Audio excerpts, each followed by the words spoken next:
প্রত্যেকদিন রাত্রে ঘুমানোর আগে আমার মাথায় প্ল্যান থাকে কাল সকালে ঘুম থেকে উঠে এটা করব। দেন সকাল হলে অনেক সময় দেখা যায় যে প্ল্যানটা আর এক্সিকিউট করা হয় না।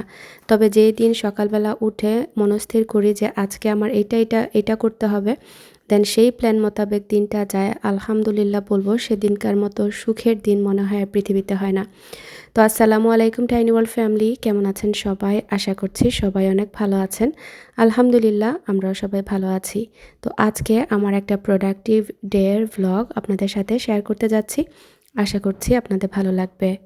তো আমার প্রত্যেক দিনকার একটা গুড হ্যাবিটের মধ্যে একটা হ্যাবিট হচ্ছে এই বাসায় আসার পরে করেছি, যেটা হচ্ছে বেড ফিক্স করা।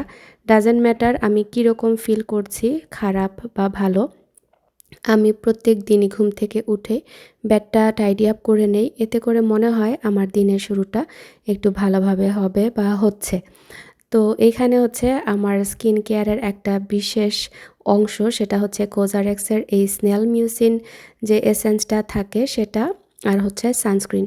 এই ২টা ছাড়া আমার চলেই না। তো আমার প্ল্যান হচ্ছে যে মানে একটা সুন্দর করে ভিডিও বানাবো। এইজন্য লাস্ট খালি বোতলটাও রেখে দিয়েছি যাতে করে আপনাদের সাথে শেয়ার করতে পারি যে এটা আমার কতটা মানে পছন্দের। অলরেডি তো কতগুলা শেষ করে ফেলেছি। সানস্ক্রিন হচ্ছে এটা আমার 4th টিউব, আর এসেন্সটা হচ্ছে আমার 3rd। বাইরে যাই বা না যাই দেখা যায় আমি এই সানস্ক্রিনটা প্রত্যেক দিনই ব্যবহার করার ট্রাই করি। আর এই তো এই সায়াজের পারফিউমটা আমার খুবই পছন্দের, রিসেন্টলি অ্যাড হয়েছে আমার কালেকশানে। তো আজকে এটা ইউজ করলাম আর মনটা খুবই ফুরফুরে লাগছিল। আজকের দিনটাও মাশাআল্লাহ দেখতে পাচ্ছেন অনেক রোদেলা, মনে হচ্ছে না যে সকালবেলা। অবশ্য আমি অনেক কাজকর্ম করে ফেলেছি আর এখন যাচ্ছি হচ্ছে নিচে একদম, আর লাঞ্চ করে ফেলবো। সকালে একটু মানে চা খেয়েছিলাম বিস্কুট দিয়ে। তো দুপুরে হচ্ছে চালের রুটিগুলো খাবো। গরু মাংস রান্না করেছিলাম গতকালকে। তো কুরবানির ঈদ দেশে বলেন আর দেশে বাইরে বলেন, দেখা যায় যে এই আমেজটা রাখার জন্য আমি সববারই কুরবানি ঈদের সময় একটু বেশি করে গরু মাংস রান্না করি, বা শেষ হয়ে গেলেও দেখা যায় অল্প একটু আবারও রান্না করা হয় যে দেশের ভাইবটা পাওয়ার জন্য। ফেসবুকে তো ঢুকলেই দেখা যায় যে সকাল বিকাল দুপুর শুধু মাংসের উপরই চলে। তো আপনাদের কি এখনও চলছে নাকি শেষ হয়ে গিয়েছে? কমেন্ট করে জানাতে পারেন। এই যে আমার মাংসটা গতকালকের জাল করে রেখেছিলাম, তো আজকে আবার আরেকটা বলক দিলাম। তো এখন হচ্ছে দুপুরের খাবার খেয়ে বাইরে বের হয়ে পড়ব। আজকে অনেক কাজ। দিনটা প্ল্যান করেছিলাম অবশ্য অন্যভাবে কাটানোর জন্য। প্ল্যান ছিল যে আমি একটু লৌজে যাব বা হোম ডিপোতে যাব, গিয়ে কয়েকটা প্ল্যান্টার আনবো। কারণ আমার গার্ডেনের যে চারা মেলা করেছিলাম সেটা থেকে অনেকগুলো চারা এনেছি। বাই দ্য ওয়ে আমি কিন্তু অনেক ভ্লগ পেছনে আস্তে আস্তে ওইগুলোও শেয়ার করব। যাচ্ছি রিসেন্ট হাতেরটা শেষ করে দেন স্টার্ট করে নিব। তো ফালাকের স্কুল যেহেতু শেষ, আজরাকের স্কুল এখনও চলছে। তো আজরাকে আর্লি পিক আপ করলাম আর আমাদের আজকে একটা প্ল্যান আছে। তো গাছের প্ল্যানটা শেষ আর কি, প্ল্যান চেঞ্জ হয়ে এখন চলে এসেছি শপিংয়ে। তো প্রথমে চলে আসলাম গোল্ড শপে। তো গোল্ড শপে অনেকগুলো রিং দেখলাম। আগে অবশ্য শপিং আরও মানে টুকটাক দেখা হয়েছে। তো এখন আর কি আবারও দেখতে আসলাম ফাইনালাইজ করার জন্য। আর চলে আসলাম হচ্ছে কে জুয়েলার্সে। কে জুয়েলার্সের নিয়ারেস্ট যেটা ছিল সেটা দেখাচ্ছিল সামারসেটে, পরে সামহাও জিপিএসে আমাদেরকে ওকল্যান্ড মলে নিয়ে এসেছে। আর এই ওকল্যান্ড মলে আসার পরে এত ডেড একটা ভাইব পাচ্ছিলাম। কোনো মানুষ নাই, যেহেতু দুপুরের একটা টাইম, কেমন যেন একজন নির্জন মানে শপিং মল। এরকম শপিং মল আসলে আমার ভালো লাগে না। শপিং মল হবে একদম জমজমাট, মানে মানুষজনে ভরা থাকবে। তো আসলে এখন ইকোনমিটা এরকমই হয়ে গিয়েছে, মল টল আস্তে আস্তে ক্লোজ হয়ে যাচ্ছে। আর এই ওকল্যান্ড মলে মনে হয় আমার লাইফে এই সেকেন্ড বার আমি আসলাম মিশিগানে আসার পরে আর কি। কারণ ফার্স্ট একবার এসেছিলাম, দেন আর আসা হয়নি। আর আমার বাসার পাশে লেক সাইড মলটা ছিল, ওইটাতে আমাদের খুব যাওয়া হতো। তো এটাও এখন ক্লোজ হয়ে গিয়েছে। তো এখন আমাদের মল বলতে দেখা যায় গ্রেট লেক ক্রসিং নয়তোবা সামারসেট মল, এই 2টাতেই যাওয়া হয়। আর মাঝে মধ্যে সামার টাইমে হয়তোবা পার্ট্রেজ ক্রিক যে মলটা সেটাতে যাওয়া হয়। তো কে জুয়েলার্সে আসলাম, এখানে এসেও বেশ কয়েকটা রিং দেখলাম, তারপরে এখানে ঘড়ি দেখলাম। তো আসলে মানে বিয়ে শাদী বলেন বা এরকমের কোনো প্রোগ্রামে পছন্দর একটা মানে প্রায়োরিটি থাকে, 10টা দেখে একটা ডিসাইড করা হয়। তো ফালাক আজরাকে যেহেতু সাথে করে নিয়ে এসেছি, বুঝতেই পারছেন ট্রাবল আমার সাথে। তো তো একজন একবার বাথরুমে যায় তো আরেকবার আরেকজনের পানির পিপাসা ধরে। ছোট মানুষ ওরা তো আর বুঝে না, তাদের মতো করে মানে খেলতে চায়, দৌড়াদৌড়ি করতে চায়। তো আমাদের তো রাশ, তো ওদেরকে যতটুকু সামলিয়ে আর কি করা যায় ততটুকুই করেছি। তার মধ্যে আমাদের খিদা লেগে গিয়েছে, তো দেখলাম যে এখানে ফুড কোর্টটা মাশাল্লাহ অনেক ভরপুরই ছিল। যদিও বা ড্যাড একদম মলটা, কিন্তু এটা বাইরের দিকে এন্ট্রান্স থাকাতে দেখা যাচ্ছে গিয়েছে যে বাইরে থেকে অনেকে এসে খাবার পিক আপ করে নিয়ে যাচ্ছে। তো এই রোস্টেড পটেটোগুলো দেখে আমার পুরা ড্রুলিং হচ্ছিল, মানে খুবই মজা লাগছিল। তো এগুলো আমি নিয়েছি, আর ফালাক শুধু প্লেন স্প্যাগেটি নিয়েছে। আর পাশে একটা দোকান হালাল ছিল, জাবিয়া হালাল লিখা, তো এখান থেকে উইংস আর ফ্রাইজ নেওয়া হয়েছে। তারপরে আমরা বাসায় আসলাম, আসরের নামাজ আদায় করলাম, দেন আবার বের হয়ে পড়েছি। আর এখানে হচ্ছে আমি ঘর থেকে একটু কফি নিলাম, আমার স্পেশাল কফি নিয়ে বের হয়ে পড়লাম। তো এখন চলে এসেছি সুহাদাস ক্লজিটে। তো ওনাদের স্টোরটা লাগানো দেখে দেন পাশে গেলাম সারা ব্রাইডালে। সারা ব্রাইডালে ভেবেছি যে ব্রাইডাল যেহেতু নাম, অনেক ব্রাইডাল কালেকশন থাকবে। তো দুঃখের বিষয় হলো আমার কাছে কোনো কিছুই তেমন একটা পছন্দ হয়নি। অনেক মানে ব্যাকডেটেড, যেগুলো 2-3 বছর আগে চলে গিয়েছে ওইগুলো মানে ডিজাইনগুলোই বেশি দেখছিলাম। আর ব্রাইডাল তেমন একটা যে মানে আহামরি কালেকশন ওই রকমটা না। তারপরে উনাদের আসলে কাস্টমার সার্ভিসও আমার তেমন একটা ভালো লাগেনি অনেস্টলি। দেখলাম যে অনেক বিজি ভাইয়া, মানে কাস্টমার যদিও বা তেমন একটা ছিল না, বাট উনি উনার ফোন নিয়েই বেশি বিজি ছিলেন। তো যাই হোক, কি আর করা, একটু দেখে দুখে তারপরে আমরা 1টা না 2টা ড্রেস ট্রায়াল দিয়েছি। আর এই স্টোরে আগেও মানে আমি যাকে নিয়ে গিয়েছি ওরা গিয়েছিল। তো উনি বলছিলেন যে আগে এসেছেন। তো আমার কথা হলো আগে আসলেও তো স্টোরে তো দেখাই যায় অপশন, একবারের জায়গায় 2 বার, যেহেতু এরকমের ইভেন্টে 2-4 দোকান ঘুরে মনের মতো করে না পাওয়া পর্যন্ত আসলে কোনো কিছু কেনাও যায় না। আর মিশিগানে এমন কোনো স্টোর নাই বলতে গেলে ঘোরা হয়নি ড্রেসের জন্য। তো আমরা ঘুরে ঘুরে দেখছিলাম। তো এখন চলে এসেছি সুহাদাস ক্লজিটে, উনি চলে এসেছেন। আর আপুর ব্যবহারটা আসলে আমার খুবই খুবই ভালো লেগেছে। কাস্টমার সার্ভিস আসলে এরকমই হওয়া উচিত, যে কাপড় কেউ কিনুক বা না কিনুক প্রত্যেকটা কাস্টমারকে একটু প্রায়োরিটি দেওয়া বা ওদের নিডকে প্রায়োরিটাইজ করা। তো আপুর ছোট দোকান নতুন ওপেন করেছেন, কিন্তু দেখলাম যে অনেক ভালো ভালো কালেকশন। যেমন এই ড্রেসটা আমার খুবই পছন্দ হয়েছে, লাইট ওয়েটের মধ্যে। আর আসলে মানে দোকানপাটে না গেলেও ট্রেন্ডি কাপড় চোপড়ের তো আইডিয়া থাকে, কারণ আমি টিকটকে লাইভ দেখি সবসময়। পাকিস্তানি যারা লাইভ করেন বা আমার টুকটাক কিনা হয় টিকটক সব থেকেই বেশিরভাগ। আর এই তো আপুদের এখান থেকে আমার কেনা হয়েছে। আর এখানে দেখলাম মামি অ্যান্ড মি ডটার কম্বো। মামি অ্যান্ড মি হচ্ছে মা আর মেয়ের যে কম্বোটা সেটা। তো আমি আর আমার ফালাকের সাইজ আর ম্যাচ করতে পারিনি, পরে আর কেনা হয়নি।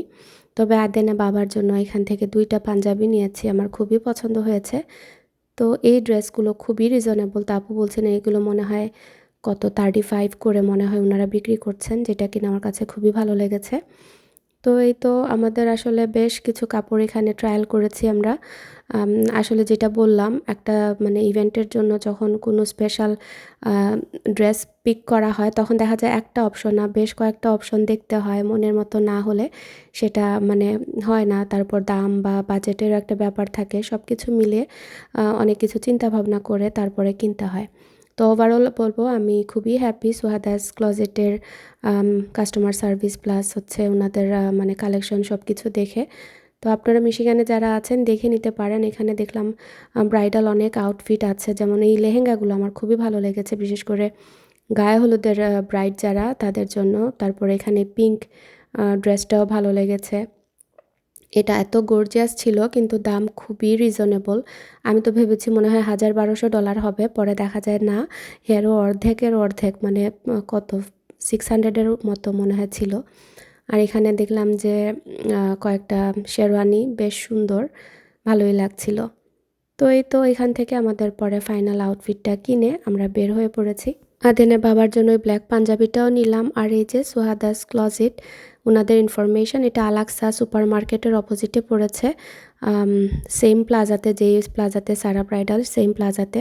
তো চলে এসেছি আলাক্সাতে। আমার কিছু গ্রোসারি শপিং ছিল। আজকে যে কত দোকান গেলাম, সব দোকানের তো আর কোনো ক্লিপ নেওয়া হয়নি। পুরা রাত 10টা বেজে গিয়েছে শপিং করতে করতে। তো আসার পরে এখানে দেখলাম যে ফ্রেশ লিচু এসেছে, তো এগুলো দেখে তো খুশি হয়ে গিয়েছি। তো আমাদের জন্য নিলাম। আসলে আলাক্সাতে আসা হয় এই কারণেই যে সব কিছু একই ছাদের নিচে পাওয়া যায়, এই জন্য, আর দোকানটা একটু ক্লিন এ কারণে। তো এখানে ফালাকাচরা এসেই ওদের ফেভারিট ক্যান্ডি নিয়ে নিল, আর আমরাও বাজার সদাই করে বাসার উদ্দেশ্যে রওনা দিয়ে দিয়েছি। তো এখানে এটা ছিল পরের দিন।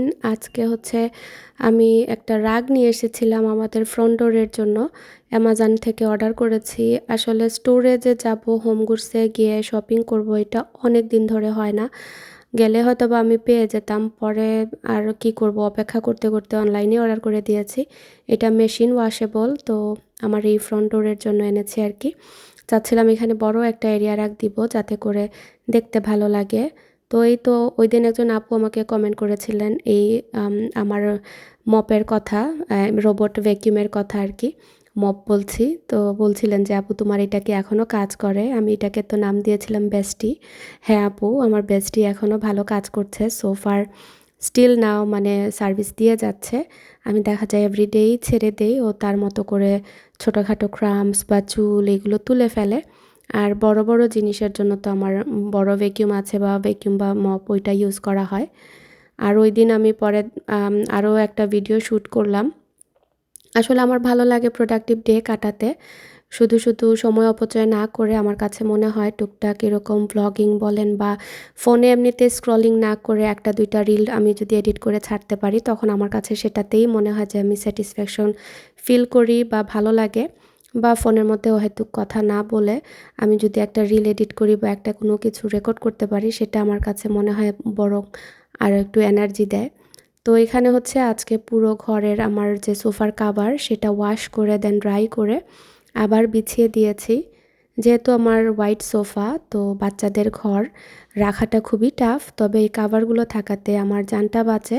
আর আমি পুরো মানে 1 সপ্তাহ পর পরই ওয়াশ করে দিই। আর যখনই ওয়াশ করি মনে হয় যে একদম ফ্রেশ হয়ে গিয়েছে আর ধবধবে সাদা হয়ে যায়। তো আমি জানি আপনারা কমেন্ট করবেন যে এটা কোথা থেকে নেয়া। তো এগুলো আমি টিমু থেকে নিয়েছি, কোয়ালিটি বেশ ভালো আর বিভিন্ন সাইজের আছে। সোফার তো আমার কাছে খুবই ভালো লাগছে। তো আমি এই পাশে হচ্ছে বড় সাইজের একটা আমার বড় মানে লাউঞ্জের মধ্যে দিয়ে দিয়েছি। আর এরকম টাক-ইন করে রেখে দিলে স্লিপ কাটে না আর কি। তো এগুলো করতে করতে আমার আজরাককে আনার সময় হয়ে গিয়েছে। তো আজরাক সোনাকে পিক আপ করলাম, দেন এখন হচ্ছে গ্যাস ভরলাম। গ্যাসের যে দাম কি বলবো, মানে হাফ ট্যাঙ্কও ভরে না $50। একটা সময় ছিল পুরো গাড়ি মানে পুরো ট্যাঙ্ক ভরা যেত $50, কিন্তু এখন হাফ ট্যাঙ্ক হয় যে $4.24 প্রাইস। মানে আকাশচুম্বী দাম। মানুষ যে কীভাবে বাঁচবে আল্লাহ তাআলাই জানেন। কাজকর্ম বলেন আর রুজি রোজগার বলেন সবারই সেম, কিন্তু সব কিছুর মানে যে পরিমাণে দাম বাড়ছে, লাইফটা লিড করা আসলেই কমফোর্টেবলি অনেক টাফ হয়ে যাচ্ছে। তো এই তো আমি হাফ ট্যাঙ্ক ভরলাম, আমি আর ফুল ট্যাঙ্ক ভরিনি। তো বাসায় চলে এসেছি, আজরাককে, আতিয়ানকে, ফালাককে সবাইকে খাওয়ালাম, আমিও খেলাম। খেয়ে এখন বিকেলবেলা আমার বাসায় ছোট্ট 2জন মেহমান এসেছেন। তো তাদের জন্য, বাচ্চাদের জন্য এখানে ওয়াটারমেলন কাটছি। আমাদের ঘরে ওয়াটারমেলন আসলে খুবই ভালো লাগে। তো আমার বান্ধবী কল দিয়েছে লন্ডন থেকে। আমার দেখা যায় কথা বলার মধ্যে আমার বান্ধবী আর আমার বোনের সাথেই দেখা যায় রেগুলার বেসিস কথা হয়, নয়তোবা তেমন বেশি কারো সাথে মানে রেগুলার যে কথা বলা ওইটা হয় না। তাও দেখা যায় বুশরার সাথে দিনে মানে শর্ট টাইমের জন্য কথা হয়, ও বিজি থাকে, বা আমার বান্ধবীর সাথে এরকম, মানে যেহেতু ইংল্যান্ডের টাইম মানে আমেরিকার টাইমের সাথে তফাৎ আছে, তো ওইভাবে আর কি লম্বা সময় ধরেও কথা বলা যায় না। ওরা ফ্রি হলে আমি ফ্রি থাকি না, নয়তোবা আমি ফ্রি হলে ওরা ফ্রি থাকে না, এরকম অবস্থা। তো যাই হোক, ওয়াটারমেলনটা কেটে এখন সেরিন র্যাপ লাগিয়ে রেখে দিব হাফ। তো আমার বান্ধবী বলছিল তোর বাসায় এত বড় ওয়াটারমেলন কি শেষ হয়? তো আমি বললাম এটা তো কিছুই না, আমরা একটা ওয়াটারমেলন এক সিটিংয়েই বসে খেয়ে ফেলতে পারি। কারণ আসলে আমরা সবাই ওয়াটারমেলন পছন্দ করি, সত্যি কথা বলতে। বাচ্চারা বলেন, আমি বলি, সবাই মানে মাশাআল্লাহ খেতে পারি। আর গরমের দিনে মনে হয় যে এটাই বেস্ট ফ্রেন্ড, ঠান্ডা ঠান্ডা খেতে শান্তি লাগে।